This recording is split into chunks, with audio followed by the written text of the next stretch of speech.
from Dr. Bayram. So, hello everyone, and hello to all of you, and good evening. Welcome to the Fourth Global Dialogue for Justice Hybrid World Forum. This year, we will continue to explore the implications of decree laws to innocent people of Turkey, in Turkey, and beyond. So, this forum strives to give a voice to those who are victims of persecution, torture, false imprisonment, and enforced disappearance, purge, rape, and tonight, we demand justice for the brutal murder of Ragip Enes Katran and Murat Tekin. Finally, there are babies in prison right now in Turkey. And let it be known to the world, this kind of injustices, and together, let us help them, using whatever skill and passions for advocacy and activism we are involved in. And for as long as we refuse to stay silent, we will find justice. So, Dr. Bayram, welcome to the Global Dialogue for Justice. Thank you very much for the powerful presentation. So say hello and welcome our viewers for the Fourth Global Dialogue for Justice. Hello to everyone. Thank you very much, Merj. So Dr. Bayram, that presentation was very powerful. And we are going to show, we're going to share the individual presentation. Your video will be shown starting tonight, probably midnight, or before midnight in Istanbul, and then followed by Mr. Sel and Ayhan Atish. And tomorrow is a huge presentation from Colonel Hussein Demirtas. So we would like to say hello to the Colonel. He is also one of our advisors here at the Global Dialogue for Justice, and his presentation is going to educate the world about what's happening, just like what you've been doing, Dr. Bayram, with your work with this continuing exploration of the implications of the decree laws. And it's so important that you are guiding us. So what can you tell us about your video? Is very powerful. It's very different because for the first time, you said what was not said before. You are an amazing and fearless academic, and one I respect and so much, and look up to. You've said that before, the coup d'etat is something like special operation. Yes. And this is the first time you've said that publicly. And what had changed, Dr. Bayram? What changed? Firstly, Merjina, actually, I feel shocked if I don't get another surprise from this oppressive regime. Recently, I went to the passport office, let's say, to get a passport to be able to travel to my family living in Europe. I was told that I got a travel ban.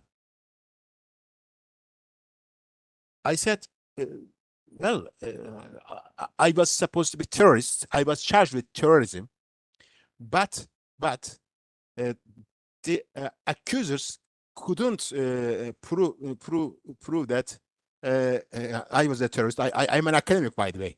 So I am not a terrorist. I'm an academic. So they couldn't prove, and I was cleared of the charges, basically. But when I went to the passport office claiming to have a passport to be able to travel abroad, I was told that I've got travel ban. And then I was asked to go to another office. When I went there, he was in civilian clothes, but I'm guessing that he was probably a police officer. That's my guess.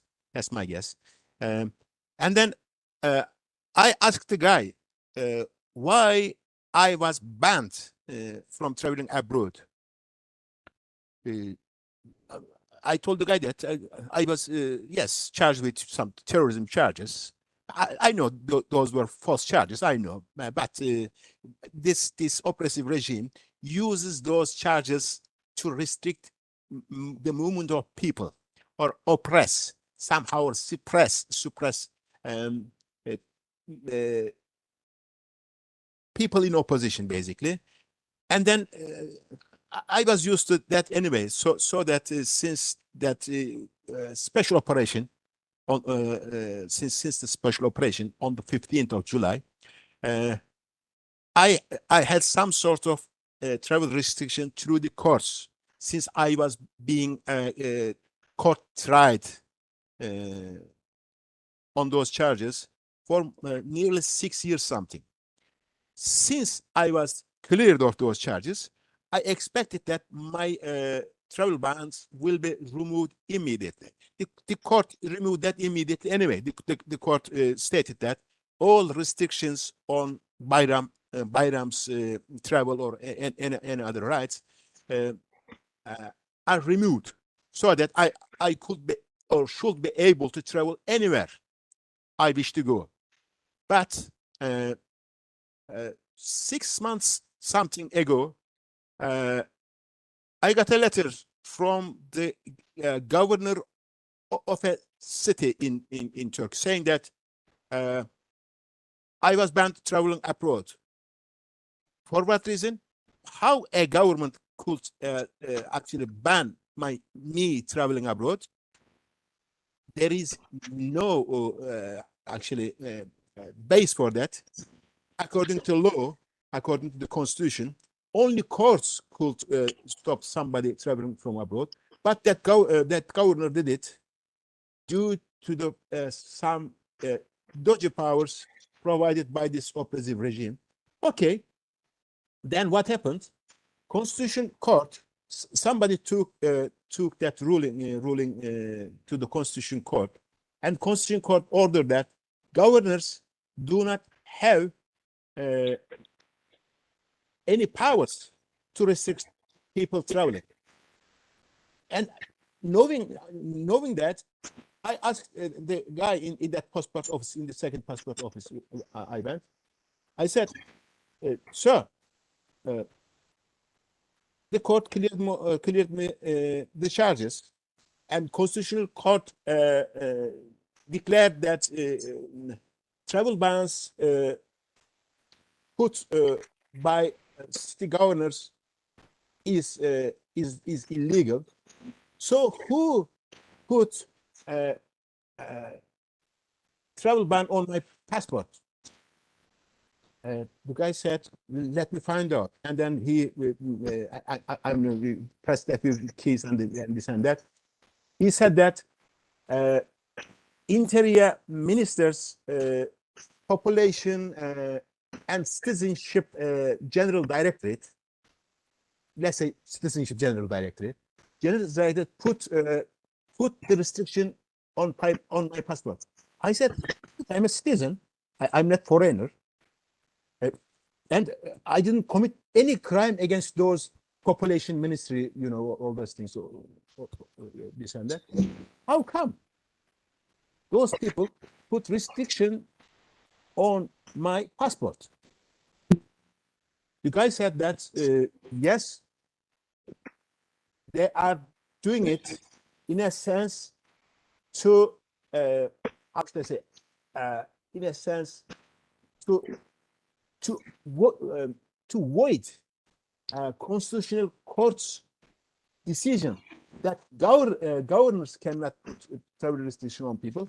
So the Interior Ministry is doing that thing, the same thing, on behalf of those governors. In a sense, well, if somebody, I can tell you that if somebody take this Interior Ministry's actually application to the Constitution Court I am sure the Constitution Court will declare that it is unjust, it is illegal. But I am sure the same lawlessness will continue by using another ministry, let's say Justice Ministry. If Justice Ministry, if somebody takes the Justice Ministry to the Constitutional Court, and then the court, it'll take 2-3 years, as you might guess, and then after 2-3 years, they will do the same thing to probably, let's say, foreign ministry. So this government is actually trying to show an appearance that it is obeying or abided by rules. It's abided by constitution, but in reality, they are doing everything arbitrarily, without any regard to law, without any regard to human rights, without any regard to human actually dignity. Well, I hope people understood how should I say, how hard to live in an oppressive and arbitrary regime like this. This is all I can say. So that I am amazed if I don't get another human rights violation in a short time and space. This is all I say for now. Well, thank you very much, Dr. Bayram.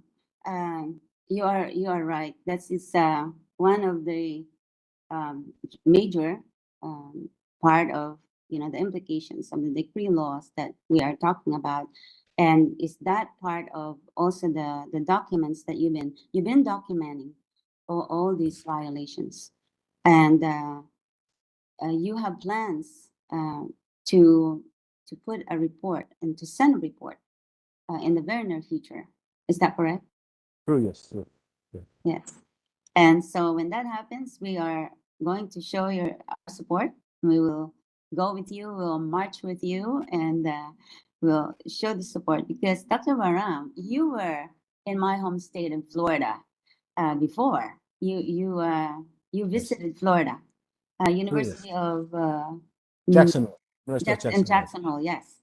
And yeah, by the way, we would like to say hello to our fellow Americans and Floridians, of course. And that's what I'm saying. You were already there, and you could also travel in different parts of the United States, and as a lecturer, as a visiting professor.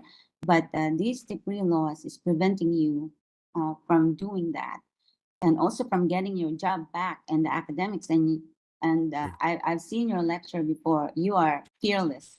But you are one of those professors who have your training was starting with a traditional way of scholarships, and I am on the other side of that. But you have this understanding of me, and as a new breed of scholars, but you are able to work with great you give me good guidance. It's truly unbelievable, and that's why we are here at the Global Dialogue for Justice, and it is my scholarly publication, and we are going to be sharing our contents with the students in the USA, and from also my alma mater that already asked me to share with them the Global Dialogue for Justice, and we will do that. So we would like to say thank you to Dr. Armfield at New Mexico State University department. He's a department head of communication studies.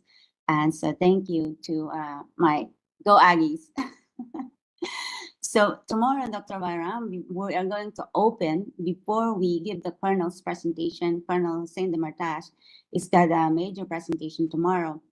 We have a video from Rati Gabunya, and he is from Tbilisi. And as you see me, I am in Tbilisi, Republic of Georgia. And we have a welcome, and we have a message, greetings from Radi, and his is stepping outside and of our topic, but it's still the same, which is he is showing support, his support for Ukraine. So we will see his welcome and his message tomorrow, and also with Ufuk Gunesh. I hope you're watching right now in Istanbul, and say hello to your mom. And she is amazing, and I was teaching her where she's teaching me Turkish, and I was teaching her English, and it's very it's amazing. So Ufuk will also be appearing tomorrow with his greetings from Istanbul. So tomorrow is also a very good day for second day of the Global Dialogue for Justice. And Dr. Bayram, we are on phase one until July 10th, which is going to be the live stream Q&A. So the video, we are going to show another video. So we have two videos actually. And so I'm going to go ahead and share the next video, which is from Ayhan. And Ayhan Atesh is, he volunteered, he was he was working really hard and saving lives, helping people during the earthquake. And we are going to learn a lot from Ayhan. So let's go ahead and play viewing probably 30 minutes after we get off here, Dr. Varam. So from Ayhan, you've met Ayhan before. We've met him actually in Istanbul. Me, when I visited for the fourth time, and so we have we're gonna show something like a behind the scenes kind of. Ayhan was asking about me, my why I'm interested. Why is it that I'm interested in Turkey, and particularly why I visit Istanbul all the time. Well, Dr. Baram, Istanbul is is one of the most unique cities in the world. Like I told you before, one day we are 1 hour. You are in the European side, and the next you are in the Asian side. Where else in the world you can see something and you can experience something like that? Only Istanbul. But also we have to remember that Turkey is beautiful country. We have friends in Izmir and in Ankara also, and so we are going to probably take our global dialogue for justice. Next year is going to be a different format, and I hope that you will support the plan of taking the global dialogue for justice on the road. So we are gonna move our feet and go maybe to Ankara, to Izmir, and then to Berlin and Brussels, The Hague, and maybe by the time, Dr. Baram, your passport, you will get the opportunity to travel already. Hopefully, that happens very soon. And like you said, there was no charges. No, you are there's no problem with you, and so you should be able to travel anywhere you want. And I hope that will happen as you keep fighting for justice, and not just for you but also for others. So you heard, and we seen how much work they have done with Ufuk and during the incident and the horrific earthquakes that happened, especially in Hatay. Dr. Baram, from what you know, with the Ayhan's experience and your experience, what can we tell the world how that devastation is not just affecting now, but it's going to affect future in the future? What can you say about how it was handled and how it could have been prevented or to save lives, because there's so much lives that was lost. So, what I observed in Turkey's case, actually, it is possible to observe in other oppressive regimes. Basically, oppressive regimes are interested in their own power.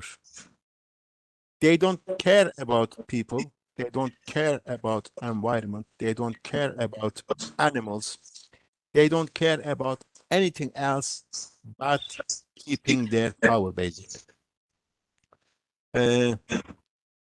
When that devastating earthquake occurred on 8th of February, I think, yes, 7th and 8th of February, uh, uh, 2023 in Turkey, at least 2 days, more or less, no government officials went to help people for 2 days.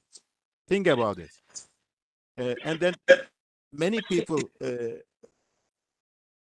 reported that, many family members reported that their relatives, their neighbors were alive under the rubble. They were shouting, crying for help.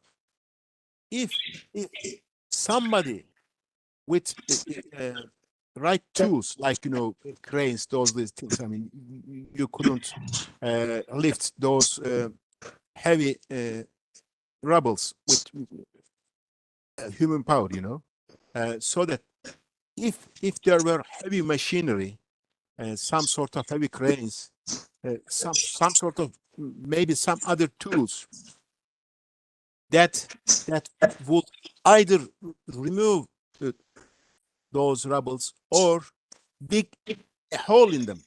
If sometimes you may not be able to lift a weight, but you may able to dig some hole in them so that people can get away from where they are squeezed, basically. And then they said their relatives tried for help for hours, sometimes for days, for rescue. But since nobody came to their help, they stopped shouting, they stopped crying. In other words, they died in agony. And this is not a single reference, this is not a single story. Well, I heard through social media, obviously, tens of stories, or I called some of friends I know living in those regions. They told the same stories, that many people died through helplessness, through not being rescued. And then I seen one guy on TV, if I'm not, he said that his niece, maybe 15, maybe 16 years old, only his leg was squeezed in the rubble, in that heavy rubble. He said that nobody dies if their leg is crushed under rubble, but my niece died there because nobody came to his rescue. And this is not a single story. This is not a single message. Basically, the government was so engaged with keeping his appearance to the public, to the world. I don't know what they expected. Did you know that they even put a ban on Twitter? Some people, yes, they stopped. They said they stopped shouting, or they thought that since they didn't know what was going on outside, they thought that if they could send a message to their friends through Twitter, they could be rescued somehow. This happened. But did you know that government put ban on Twitter messages, claiming that some people are abusing Twitter to create a chaos in the public? Let's say one or two people were abusing this, and it shouldn't be hard to eliminate those people, but it will be heartless. It will be inhumane to turn or to block the messages of people in need. Well, actually, whatever I say, I know may sound unbelievable, but this is real. You may guess why I was put on a travel ban, so that I cannot go outside and tell real stories of real people to the world. So that there are many estimates according to official figures. Official days 50 or 60,000 people died, but unofficial figures, maybe the death records this and that, as you know, say maybe 10 times deaths. But since we have got to rely on the official story, yes, 60,000, little, no, 60,000. What is 60,000? It's nothing. 60,000, let's say, kittens died. We need not to worry. There will be maybe 600,000 kittens coming to the world. This is how oppressive regimes' mind basically work. Well, it is unacceptable, inhumane, but this is the reality. Yes, Dr. Bayram, Ayhan has his presentation is very detailed, and he is there himself.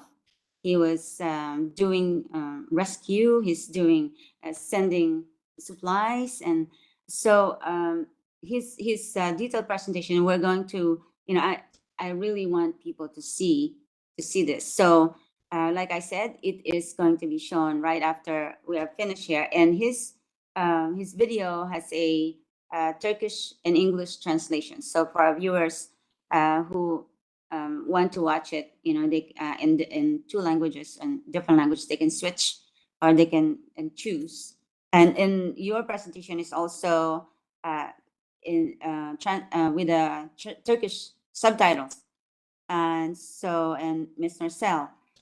Narcel's presentation talks about the earthquake, and it's really heartbreaking. But first, she also talked about herself and her experience with the resistance, the one that you are also involved in, Dr. Bayram, the Bakr resistance. Yeah, and so her presentation is it's really a must see, and it's, to me, it's emotional. I've edited these videos, and to see to repetitively see, and I can feel the pain and the suffering of a loved one losing their loved one, that it shouldn't happen. It should not have happened. Even with the earthquake, uh, they could have been saved, but there should be an account. She's asking accountability for what happened here, and also, so we are going to ask our viewers to watch this video, to share the videos, and also ask questions and send directly, send it to Colonel Demirtas. He's going to be the one hosting the live Q&A on the 10th. So, Dr. Bayram, Miss Narcel at Tanre Verde. You've known her, and her account, the way she shared her experience. She's been arrested, sued, her house ransacked, and it's truly unbelievable. Where she never stopped, she never gave up, and her last message, her final message, despite all these heartbreaking experiences and everything that's going on in her own life and her family's life, she gives a message of hope. In the end of her video, she is hopeful that justice will come. And I think, to me, if that was the case for me, I probably won't. I'll probably be so extremely furious, that I will not have that kind of message. But I think there's a lot to learn. There's a lot to learn from this presentation. So, Dr. Varam, I'd like to thank you for always welcoming me, giving me a warm welcome every time I visit Istanbul. And the last time, that was really special because you were telling me, this is the Galata Bridge. This is, it's just like almost like a tour of the city, and then the bridge, the infamous bridge, on July, um, 15. And that's, it's hard to talk, and some people, for them it's hard to even look at this bridge. And on July 15, Dr. Varam, you are going to be hosting, and we're going to be with you. We're all going to be with you, with the colonel and me and you and other people. This is going to be a very emotional day, and it's going to be a hard day for a lot of Turkish people. And so I look forward to it, but I don't have that courage to, when I talk about babies in prison, Dr. Baram, my heart is really soft, and you see me jumping out of airplane, and I'm brave. But when it comes to babies in prison, the cadets in prison, to the military cadets who were killed and brutally murdered on the bridge, I I can't. I don't know. Meta, the sister of Murat Tekin, told me, you can tell the story of my brother. Meta, I don't know if I can. Murat is not my brother, but I understand the pain and suffering, you know, with him and the family, and the Turkish people who understand what happened on this day. So, Dr. Baram is going to be, you. You are a strength. You are a rock of the global dialogue for justice. You are the rock of the global dialogue for justice.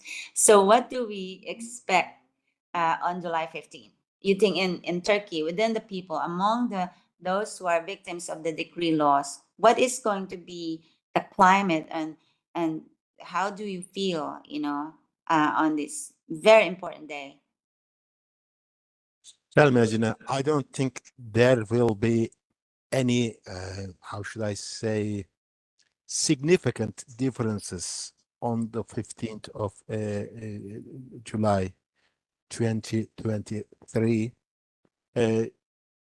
because the same government who put that special operation in action is still in power. And then the same people, the same ignorant people, the same religious zealots are still supporting the same government. The same mentality is in action.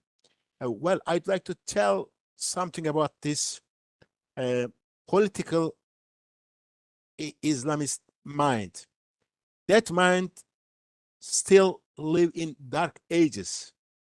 Yes, we're in 2023, supposed to be in the 21st century, but I am sure that political Islamist mind, ideology, profile still live in dark ages. They don't have any conscience. They don't have any mercy. They don't have any logical mind to act in this day and age, basically. They think that if anybody doesn't think like them, so they deserve to be treated like enemies, like inhumane creatures. So that in this day and age, that mentality can punish babies for the crimes of their mothers. I'm sure their mothers didn't commit any crimes against people or against the state. But even, let's say, they committed some crime, but since the day of those holy books, let's say the Torah, if I'm not wrong, the Torah, the Bible, and then Quran, Muslims believe, in Torah, it is stated that no son is accused or burdened by the crimes of his father, or vice versa. Same statement is in the Quran as well. So no son bear the fault of his father, or vice versa. But this acronical out of age ideology still live in this day and age, and then they have followers. They still believe that if somebody do not follow their, in our eyes, criminal leader, but they think that their leader is Messiah somehow, or some sort of prophet, modern prophet somehow, maybe God on earth, maybe you never know, maybe God on earth, maybe. If you ask them, they may tell you otherwise, but their behavior is like treating their leader as God on earth, basically. So that if you disrespect their God, or somehow if you do not follow their God, so you deserve to be killed with your children. That is why many children are prison. Many men, women, many families were threatened with their children. Many pregnant women were being threatened that their children, their babies, could be killed in their wombs if they don't do whatever they ask to do by the aggressors of or the criminal partners of this regime, maybe. Whatever I say is recorded in the reports, and then we are collecting more information, more witnesses, more victims on these issues. So new information, new evidences are coming forward. So believe you me, even I don't want to believe whatever I don't want to believe whatever I say. I don't want. Well, something in my heart said, please deny all those things that say these things didn't happen. Believe you me, didn't happen. My heart say, please say these things didn't happen. It's because these are unbelievable. This can't happen. It can't be happening in this day and age. But reality says no, they are happening, and we have got to fight against it, whatever it takes, basically. Thank you very much.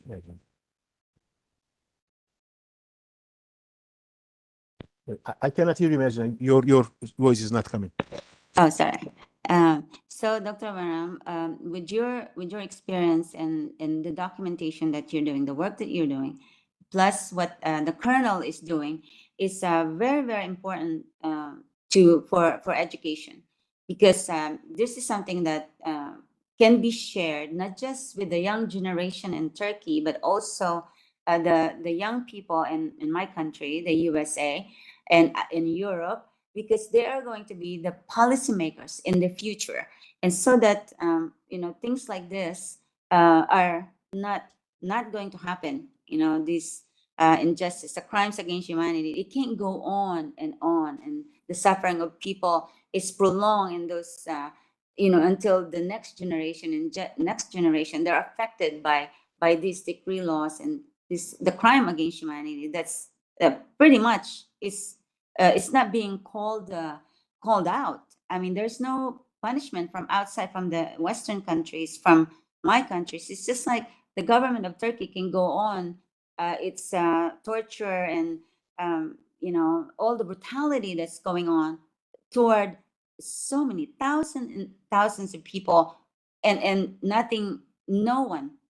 The world is pretty much silent, and this is why we say we we should never, we should never stay silent, because when you stay silent, this is what happens. So before we close tonight, we would like to welcome. We have a very important and very exciting presentation, and we want to welcome him, Judge Kamal Karamfil.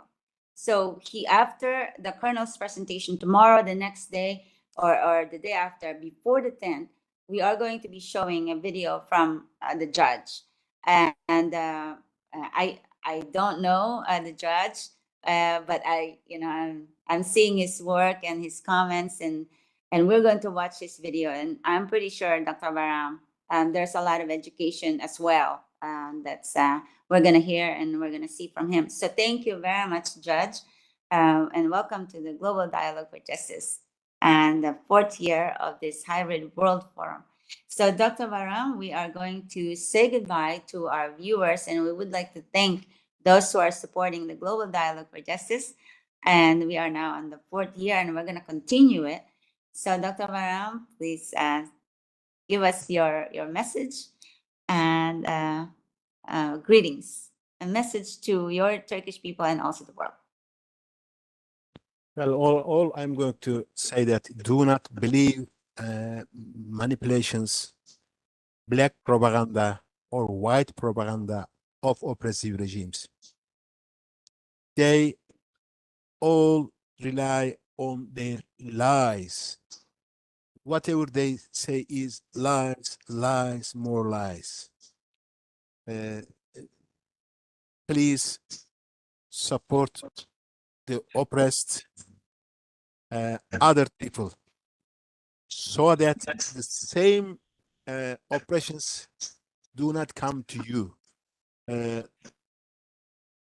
This is all I'm going to say, because if you let these oppressive regimes go on, they will be putting your freedoms to danger too, because somehow they will be supporting terrorism. If not, they will be supporting drug smuggling, human smuggling, or maybe many other evils against humanity. So that please side with the victims, side with the oppressed, not the oppressors. Thank you very much. And thank you, Dr. Bayram, and good night to everyone. And in 30 minutes, we will see Ihan's video at the Global Dialogue YouTube channel. So, and followed by Dr. Bayram's presentation and Ms. Norcel. And then tomorrow is another round of presentations. So I hope you will watch it, share it, and also ask questions and send it to the Colonel. And so good night, everybody, and good night to everybody, Ihan, Ufuk, and of course our friend Melek Chitinkaya, and Forkan, and Ragib's brother Maytap. Thank you very much for inspiring us with your courage and your continued fighting for freedom without stopping, without giving up. So thank you very much, and I will see you soon. Good night. Thank you, Dr. Vara.